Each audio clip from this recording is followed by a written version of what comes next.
सूर्य नारायण भगवान की।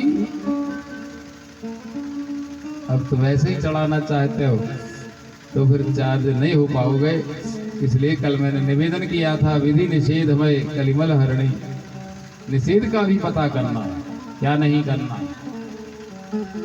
क्या करना चाहिए और क्या नहीं करना चाहिए। प्रत्येक व्यक्ति को चाहिए कि सूर्य देव को रोज जलदान करे, स्वस्थ रहोगे। और ऐसा नहीं कि 2-4 दिन करके और फिर आके फोन लगाने लगोगे गुरुदेव हम तो चार्ज हो ही नहीं रहे। निरंतर करना पड़ेगा, क्योंकि अभी तक तो आपने किया नहीं, अब करोगे। तुम चाहते हो कि बटन दबाओ और तुरंत लाइट चालू हो जाए, ऐसा नहीं है। ये तो धीरे धीरे सतत तुम करोगे, फल मिलना चालू हो जाएगा। कब से हो जाएगा ये तो गुरुजी को भी पता नहीं है, लेकिन फल तो मिलेगा। अवश्यमेव भोक्तव्यम कृतम कर्म शुभाशुभम। अवश्य भोगना पड़ता है, ये हुए कर्मों को तो भोगने के लिए हम आए हैं। शुभ कर्म करोगे तो उसका फल सामने आएगा,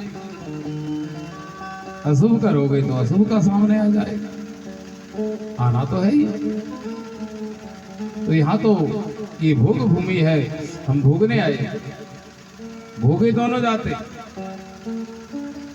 क्योंकि वो उनका समय निश्चित है, इसलिए भोगने के लिए दोनों चीजें हैं।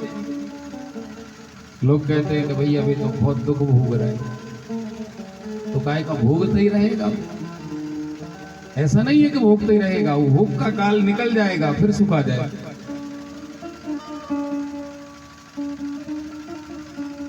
और जो सुख जिनके घर में, उनको भी लोग कहते हैं कि भैया बहुत सुख भोग रहे हैं, तो भोगा ही मानी तो कर रहे हैं भी। बोलबा के भी हरि भगवान की कौन सी बड़ी तीर चला रहे, क्योंकि उस सुख का भी समय है। जब सुख का भोग पूरा हो जाएगा दुख में चले जाओगे। बोलबा के भी हरि भगवान की। वो तो माताओं के गले की माला जैसा काम है, एक काला एक पीला है।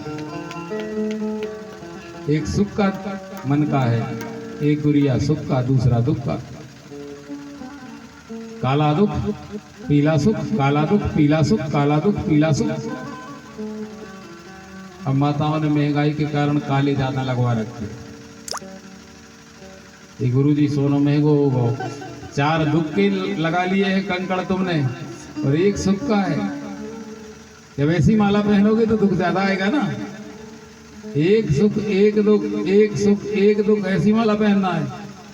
डिजाइन के चक्कर में न रहना, ये डिजाइन ज्यादा कीमतदार है। बोले भाग्य बिहारी भगवान की।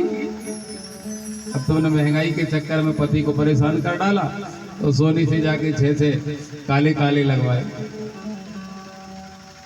तो दुख को ज्यादा न्योता दे रही हो।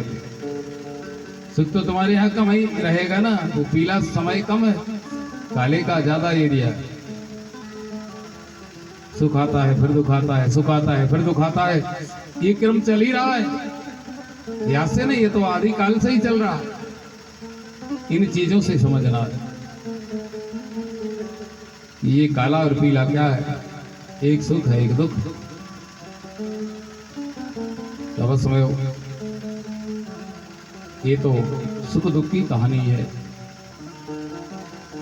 तो सूर्य भगवान की उपासना करें। यहाँ सूर्य देव ने उतर करके माता नर्मदा के तट का आश्रय लिया है, दक्षिण तट पर, और उनकी तपस्या करने के कारण इस स्थान को सूर्य कुंड के नाम से जाना जाता है। प्रत्येक रविवार को हजारों आदमी माता नर्मदा के जल में स्नान करते हैं। जिनको चर्म रोग होता है, कुष्ठ रोग तक ठीक कर रही है माता। कैंसर रोग ठीक हुआ है दमोह जिले के 3 लोगों का।